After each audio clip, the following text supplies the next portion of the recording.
think we could all make fortunes if we said the amount of times that everyone was still muted. I think I'm chairing this final session. I'll just wait just a moment to make sure that everyone's joined us from both the breakout rooms, and then I will introduce our final speaker of the day. So we'll just wait just another few seconds, just in case anyone's coming from either of the other rooms.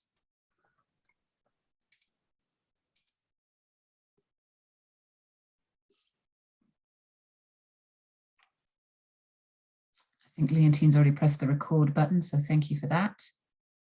Okay, so this is the last session of the day, and I'd like to welcome Steve Hood from STR, based in the US, joining us. And he's going to spend the next 20 minutes or so just talking about the African hotel industry and some of the data that they gather and some of the information they can share. So Steve, thank you for joining us so early in your morning. We've had the west coast of Canada joining us at 5 a.m. and I'm not sure if it's that much later for you. So thank you very much for joining us, and we look forward to hearing what you have to say. Tara, thank you so much. Can everybody hear me okay? Good. All right. Fantastic. It's great to be with you, and wish it was in person, and really miss not being there, and can't wait to get back. So great to be able to share with you this morning. I'd like to give you a little bit of an idea of just recovery in progress around the world, what things are looking like. So if it sounds okay, I'm going to go ahead and share my screen, and we're going to jump right in. And is that looking okay? Yes, very good. Thank you. Okay. And that doesn't have the, yeah, okay, that's right. It's over here. Yes, exactly. Yeah, it's all good here. Perfect. Good. Okay, so as I said, global hotel industry update for Atlas Africa. Looking forward to it. And let me introduce myself real quick. My name is Steve Hood, Senior Vice President of Research for a company called STR, which I'll introduce real quickly to you. Also founding director of a program called STR Share Centers. SHARE stands for Supporting Hotel-Related Academic Research and Education. And this is STR's program to give back to academia and support universities all over the world. The email there, shood@str.com. If you need anything, please don't hesitate to drop me an email if you have questions. If you're not familiar with STR, real quick, this just gives you sort of an overview. I'm pretty sure, Tara, we'll be able to get the PowerPoint out to people. Is that correct? Yes, very much so. So that'll have it more information about the company. But bottom line is we have offices all over the world, including South Africa, and we get a huge amount of hotel data from 70,000 hotel customers. So all the major chains participate, and that's the multinational chains, but it's also the regional chains as well. And so, you know, we get a lot of data, and STR's business model is we sell that back to hotels and hotel companies and tourism organizations. But the program that I run at the bottom there, STR Share Center, we make that data available to schools and professors essentially for free, for research, for student certifications, use in the classroom, things like that. So there's a little bit more about the Share Center just as a resource. We launched it about 10 years ago. We now work with 1,000 universities in 80 different countries. We work with many schools throughout Africa, and we'd be glad to, you know, talk to you and let you know more about what we do and how that all works. We try to support you in the area of education. So let's take a look at some data. No surprise, 2020, worst year in the history of the hotel industry, and this shows what that looked like around the world and how that you know, how that was impacted. The number, this is occupancy actuals. The numbers in the dark green bubbles were the 2020 occupancies compared to the light green bubbles 2019. So major decreases all over. Europe 33 from 72, Northern Africa 26 from 63. Excuse me, Southern Africa 32 from 60. So, you know, major impacts all over. Asia 38 down from 72. So lots of changes. Now this here we're looking at 2021. Now, this is end of year data for 2021, and the arrows there compare the 2021 number to the 2020 number. Now, by the end of the year, all the regions ended up with up arrows, but that was not the case. Even as late as October, Southern Africa, Australia, Oceania, Asia were down. So just in the last couple of months, even in spite of Omicron, those regions actually made it above the 2020 numbers. Does that make sense? So the arrows are comparing 2021 to 2020. Now, these are actual occupancies here, and you see those ranges of numbers. These are actual occupancies compared to what they had been in the past. This is a different way to measure that. I'm sorry, could everybody put themselves on mute? We're hearing a little bit of background noise. Thank you so much. This is a different way of measuring that. And here, where the occupancy is indexed to 2019 data. And essentially what we're doing here is we're comparing the 2021 level to 2019.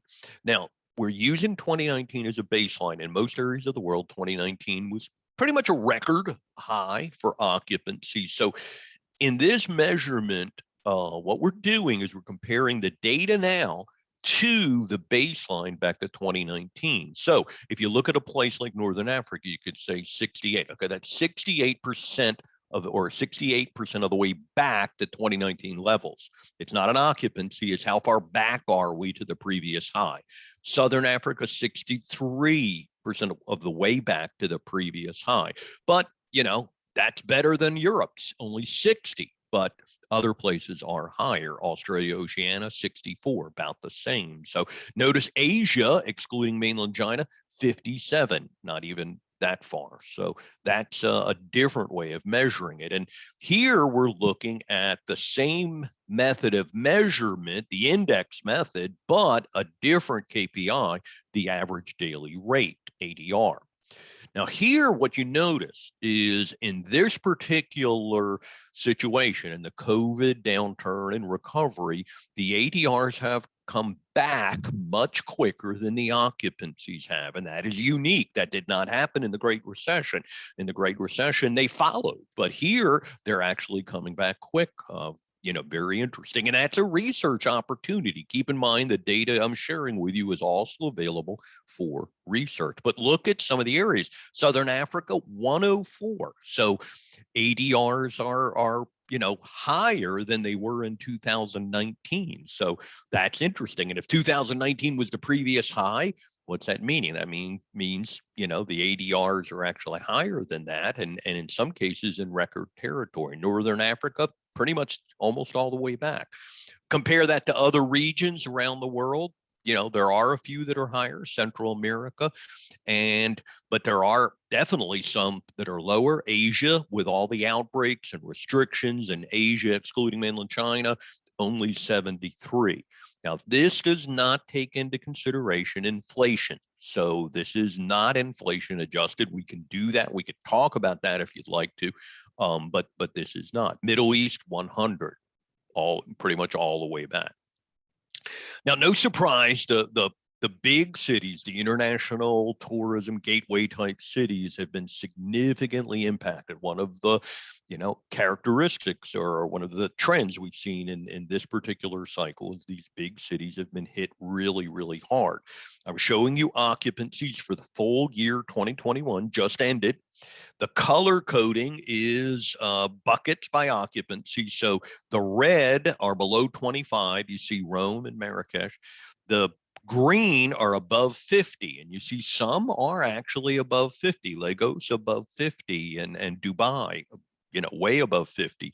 Yellow is everything in between. So you see Nairobi, Cape Town, Jeddah, you know, ones that are, you know, in the middle there. So obviously hit hard. The smaller cities and the more rural areas have actually outperformed in many situations. Okay, one last global or two last global slides to share with you, and these are line graphs of those regions. It does show you the full timeline for these various regions. For example, when you look here, you see, you know, it starts back at January 2020. This is occupancy. It is indexed to 2019. So this is the relative occupancy, not the actual. And you'll notice Asia Pac goes down first. Of course, that's China influencing that number. You see Europe is going to go down next. That's Italy. Remember that got hit very early in the outbreak. All the other areas sort of came down next. If you're looking back to April and May of 2020, they went many areas went very low, almost to single digits. Other areas sort of stopped off around the 30 mark there. And then you had gradual recovery. In Africa, actually, experienced fairly consistent recovery over time. If you see all the way up to January of 21, you see a little dip afterwards related to Delta, and you see all of them dipping at that point in time, and then sort of consistent recovery over the time. And then we go up to the current time from an index point of view. Africa is about the up to 70. And being trailed by Asia Pac, which is at 60, and even Europe with Omicron dipped a little bit. So Africa's sort of in the middle right now. Now, okay, this is occupancy, and you look at the range here, 60 to 93. All these regions, they're getting close to 2019 levels, but none are at 2019 levels. Now let's look at ADR, and as we said, that has recovered quicker. It did not go down as far. ADR has really just dropped to about, 50. And again, this is index 50% of what it was in 2009. Recovered very quickly, and look at Africa come back very, very quickly. Then plateaued a little bit, dropped down a little bit, and then has gone back up into 2019 territory even now. And now the leader from an ADR point of view is Mideast. That's a lot of the Dubai influence in there, and United Arab Emirates, and then Africa coming in next in terms of rate recovery. So that's sort of where we are from a regional point of view. Now, I put some data in here for other areas. Obviously, we're going to focus on Africa, but just to let you know, I have a little bit of data in here from some other areas. Here's data just for your interest. I won't spend a lot of time looking through this. Here's Asia data. This is Asia occupancy. You see major countries throughout Asia. This is occupancy again, occupancy index to 2019. The big story in Asia has been the diversity. These countries are all over the map. China is the black line at the top. Yellow is Singapore, also at the top, but that's a little deceptive because a lot of that is quarantine business. So the rates are very, very low. You see who's at the bottom of this list: Thailand, Vietnam, these countries that are heavily dependent upon international travel. They're all down in the in the 20s, and so again, all over the map. Other countries all in the middle there. From an ADR point of view, again, pretty high diversity. You see, as I said, Singapore at the end, that quarantine business, they're not making any money off that quarantine business. Very, very low. But then others above, and the ADR ranges, just like we saw for the whole world, some of them are above 2019 levels. Quick look at Asia there. Quick look at Europe. Less diversity here. Definitely less diversity in 2020. Little bit more in 2021. Look at the good summer month. As Europe went into the summer, consistent increases among all the countries. And then interesting, look at the Omicron impact up around 20, at the end of 21, and you see more of a diversity when it comes to how these countries responded to Omicron. Remember, Austria, Netherlands, they went through major lockdowns. Other countries said, no, I don't think so. And sort of that's where we're at now. And here's the ADR for Europe as well. And you see various trends around. You see Russia removing a fair amount of restrictions. ADR's back really, really high. So again, more data available. If you're interested in any of these areas, please let me know. Real quick look at North America here. You see the Canada, Mexico, and the US. All sort of going down, little differences in that, all sort of recovering over time. Mexico had a real good summer in 2021, US sort of consistent. Canada, less, more impacted, a lot of border restrictions, and not just country border, but even province to province border restrictions. And then real quick, here's US data, monthly data over time. This kind of data is available for any country around. You can see last summer in the US, close to 70. 70 would be the normal for all three of these summer months, didn't quite make it. But from an ADR point of view, did make it and actually has been in, above 2019 levels. That means record territory for the last 6 months in 2021. All right, now let's jump up to Africa, and I do, we do have the same kind of data. We combine EMEA, we combine MEA in Middle East and Africa, but most of these are Africa countries here, and you see again, like we saw in Asia, fairly, fairly good evidence of diversity here as well, and you see different countries all over the chart. Nigeria consistently recovering over time. You can see Qatar and United Arab Emirates in some high pretty high. This is occupancy again indexed, but then you see a lot. Some of these other, some of the Ethiopia and Kenya coming up strong near the end of 2021. As we look into 22, we're seeing fairly good consistency. We do see certain areas going through some lockdowns and some restrictions here. So South Africa impacted, and you see, as you look at this, you're going to see multiple waves, and you see, like for South Africa, you see, an increase up to here, and then a second wave, the Delta wave, and then you see a third wave, and then a little bit of an Omicron wave. Again, data for these countries is available if you'd like it. Little bit more of a, off the charts when it comes to ADR recovery. We do see a fair amount of fluctuations in some of these areas, and Saudi Arabia, I think some of that might be inflation adjusted there, but if you look at the current range of values, you see definitely some of these have recovered from an average daily rate point of view. Morocco, a little more weakness. South Africa, a little more weakness near the end, near the bottom here. Here, let's take a look at some of the major cities throughout Africa, and I give you just a quick look at some of the big cities. Different areas impacted differently. You can see, places like Cairo, Sharm el-Sheikh in the 40s, almost hitting 50. So some of these areas that have sort of opened back up a little bit to tourism, flights going in and out, are experiencing some, highs. This is full year 2021. Seychelles finished off very strong with strong last couple months at the end of 21. But some of these you see still being hard hit, even below the 20s.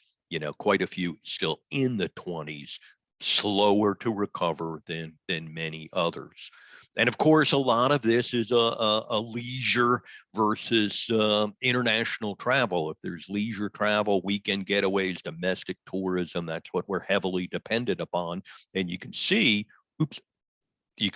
some of these areas that are faring best are definitely those categories.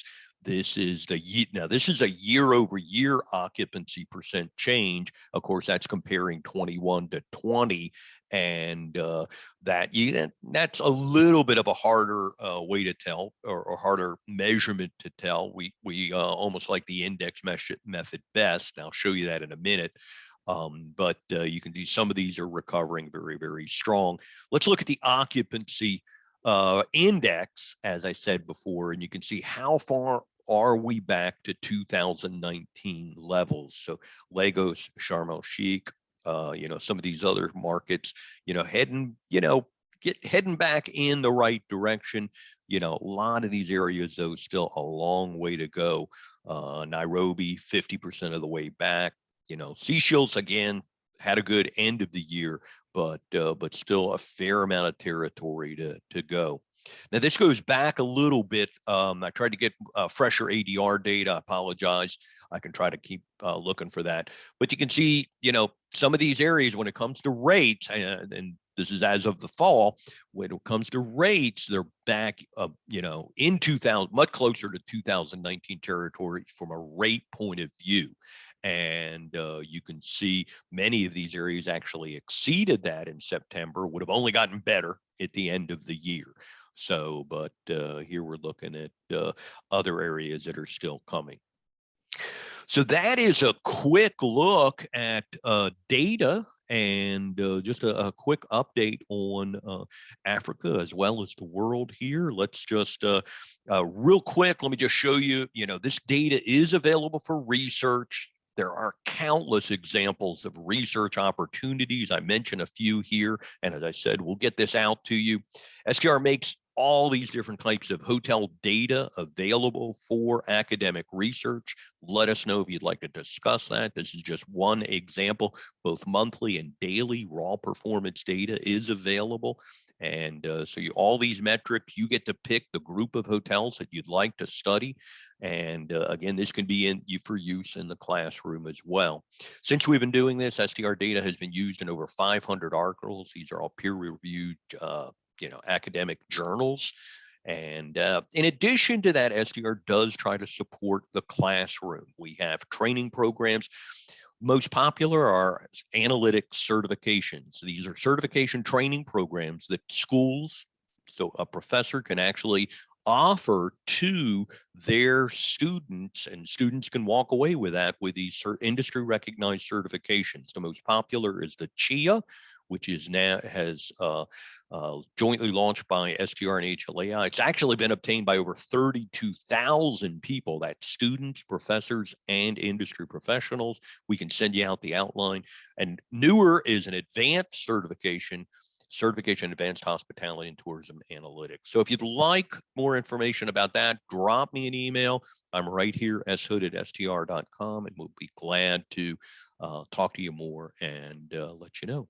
But that's it for my presentation. I'd be more than glad to answer any questions if I can, and would be glad to help you in any other way. Thank you. Thank you very much, Steve. Does anyone have any questions? You can either pop your hand up or put them in the chat. That was a really interesting presentation, really interesting to see the figures from across the world, but also the focus on Africa, I think is really interesting to see and see what's been going on. Any questions? As Steve said, we will make sure that the presentation and his details are available to all participants so that you can follow up with him afterwards if you would like. I know it's been a long day, and I appreciate everybody just sticking around to listen. So, yeah, we'll be glad to get that out. If you have questions after the fact, please let me know as well, and or if there are ways that we can help you. If you have a research idea, this is an area where we can team together with you. And hey, I'd love to study differences. There are lots of different opportunities when it comes to studying things.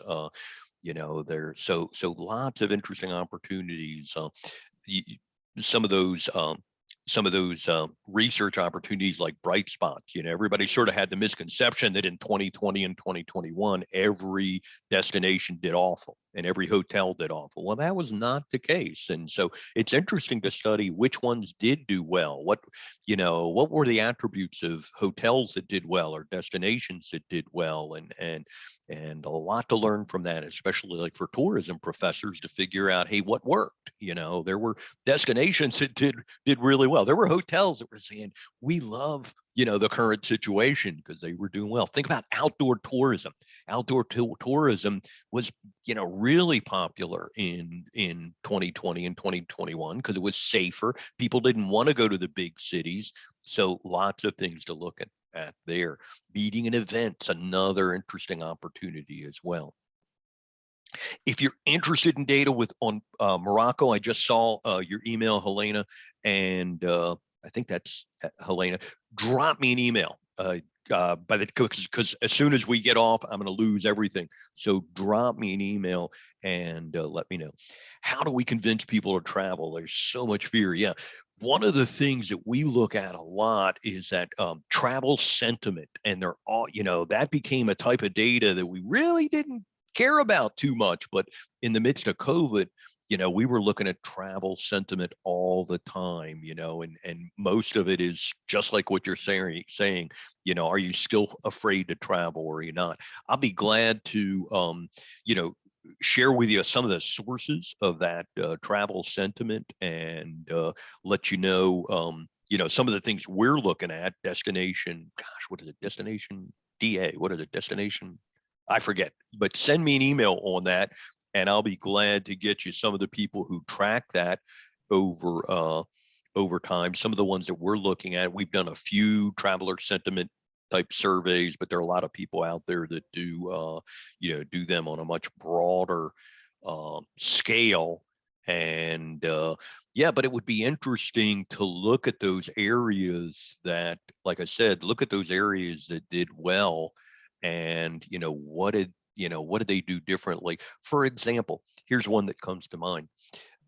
Algarve in Portugal did much better, comparatively than many other destinations. If you compare that to like Barcelona, people in 2020, people did not go to the beaches in Barcelona because they were crowded, big urban city. Algarve, though, was much different. Algarve was safer.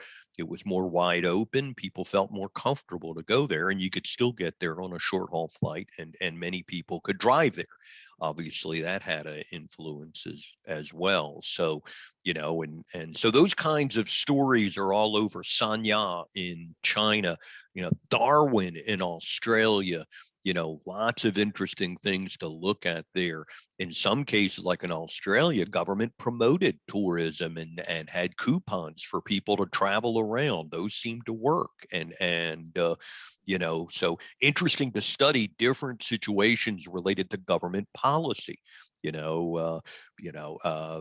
Maldives, where the government removed restrictions and occupancy both New Year's in 2021 and 2022, had great success. Other areas, not so much, but so many different possibilities of things to look at there, and the fear factor is definitely something interesting to be able to research.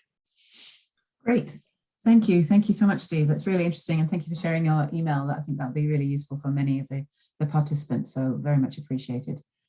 Just before we close up for the day, can I invite Professor Harris to maybe say a few words about her thoughts on how the day has proceeded?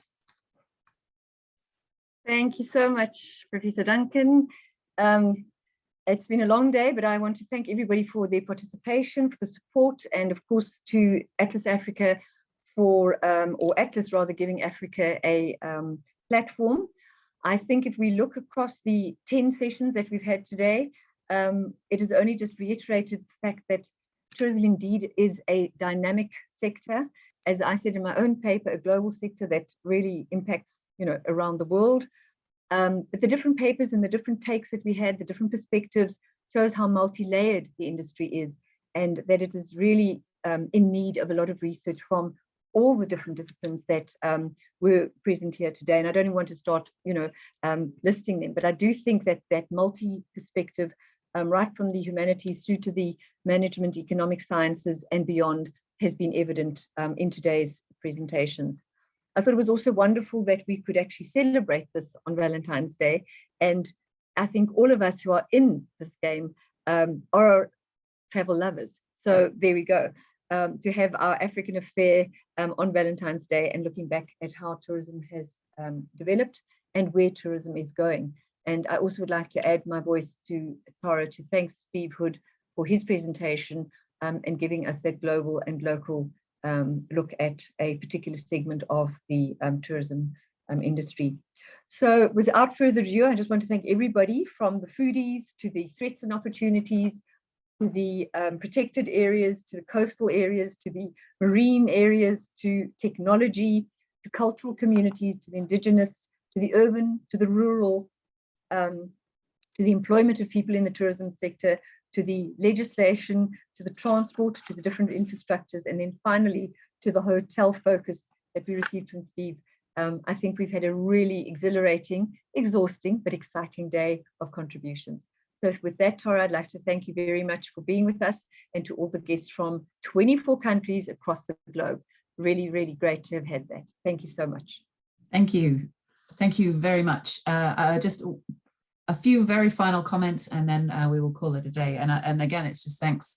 So thank you, first of all, to both the Vice Chancellor and the Dean for joining us and welcoming us first thing this morning. It was really appreciated to see them and to see their enthusiasm for this symposium conference, and just for the growth of tourism, or the tourism part in Africa as well. It was really good to see them.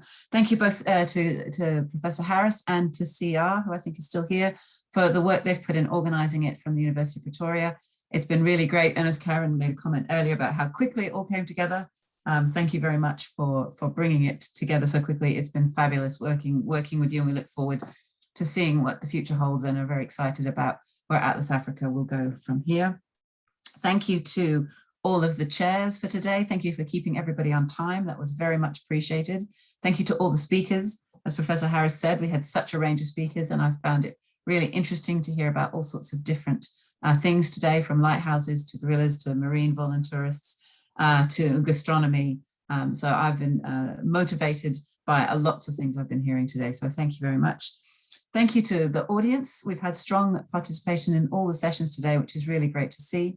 As Professor Harris said, we had over 100 delegates from about 24, 25 countries register, which is, again, it's great to see the focus and interest in what's going on in Africa at the moment. We have recorded, I think we have recorded all of the sessions, and we will work on figuring out how to distribute those. We'll also distribute Steve's presentation if he's okay with that. Thank you. And I think that's about it. If anyone here is interested in more about Atlas or about Atlas membership, please do feel free to contact myself or Leontine or Jantine, and we can provide you more details. As I said at the very beginning, Atlas is an international organization, and we strive to bring colleagues from academia, industry, students together to make a really collegial network that can utilize each other to find out what's going on, what we can work together, and how we can make the tourism industry and the tourism research more resilient and sustainable into the future. So thank you once again to everybody today. It's been a really, really fabulous day, and we look forward to future events, hopefully maybe in person as well, or hybrid at the very least. Take care, stay safe, and we'll see you all soon.